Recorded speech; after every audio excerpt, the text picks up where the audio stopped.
All right, so I'm sitting double parked in my car across the street from my building, listening to the music and checking emails when I see a woman cross the street in front of me. And as that's happening, a car is barreling down Marine Avenue at a high rate of speed, northbound, coming towards me. And she sprints for a second and then seemed to feel at ease and slowed down, yet the car did not stop at all, just barreled into her. She rolled off the windshield and landed torso first under a parked car. From the waist to the head was completely under the parked car.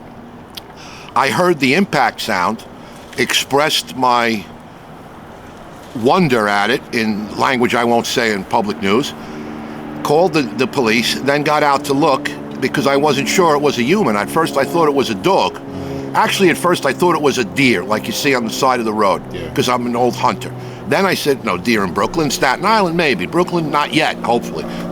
We do have raccoons down the park, but not deer. Then I saw that one leg was down, one leg was up. When that second leg that was up slowly dropped as death set in, I saw feet and toes and realized it was a human. And then I saw the legs and some other stuff, and I got out to see what I could do. But just moments before I got out of my car, another woman who I subsequently learned she was a nurse, went over to check and said there is a pulse but no breathing. So as I'm on the phone with EMS now, the police dispatched their patrol and transferred me to EMS, and they were asking me questions, and I relayed them to the nurse person, asking any response to touch, any movement, any breathing, any heartbeat. At first she said, I feel a heartbeat. First she said, I feel nothing. Then she says, I think I have a pulse. So I relayed that to the EMS. Then she said, wait a minute, it's not a pulse, it was just nerves as life is leaving the body, a twitch. She's gone. So I relayed that. I said, you got a DB here now. That's the slang they use. It's no longer an injury, it's a DB, pedestrian. And the car that struck her didn't slow down at all? There was talk of a license plate, make, model, dark, either a Nissan or a Toyota, a four-door sedan. The other witnesses think it may have been an Uber or a Lyft because they saw one of those lights in the windshield, but they weren't sure.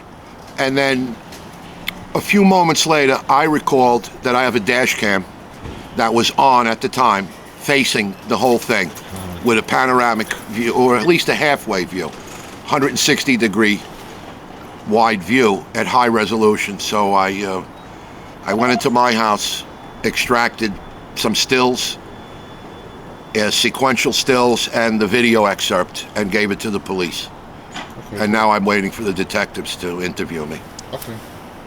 But yeah, from what you noticed, even reviewing the dash cam, the car didn't slow down at all to see whether it hit or anything? The car didn't slow down at all. I instinctively, as a Brooklyn street kid for 60 years, I instinctively just glanced into my rearview mirror to see him trailing away, wondering, did he stop? Because he blasted her no less than 50 miles an hour. I would guess, if I had to guess, and the camera will tell that because we see it coming. The police software will determine the speed, like how they get us on speeding cameras. Yeah. I would say closer to 70 miles an hour. Wow. He was moving at a high rate of speed, and may have accelerated. If my memory comes to me later, I believe I heard the sound when you punch the gas. Yeah. When you're already going fast and you nail it, I heard that the revolutions change pitch to a higher pitch. So I believe the guy said, let me get the hell out of here.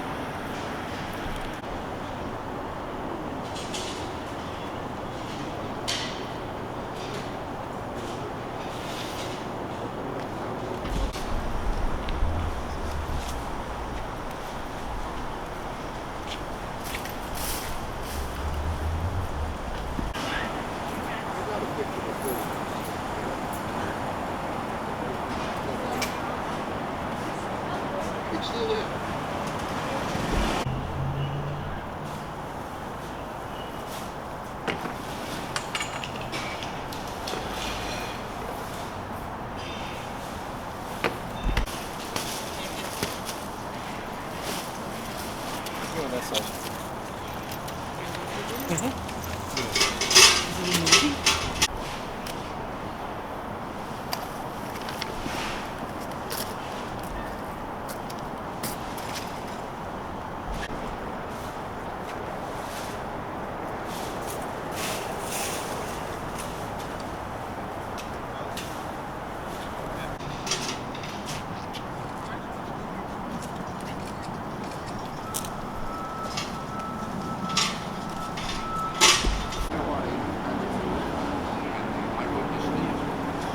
And I so flashy.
I looked at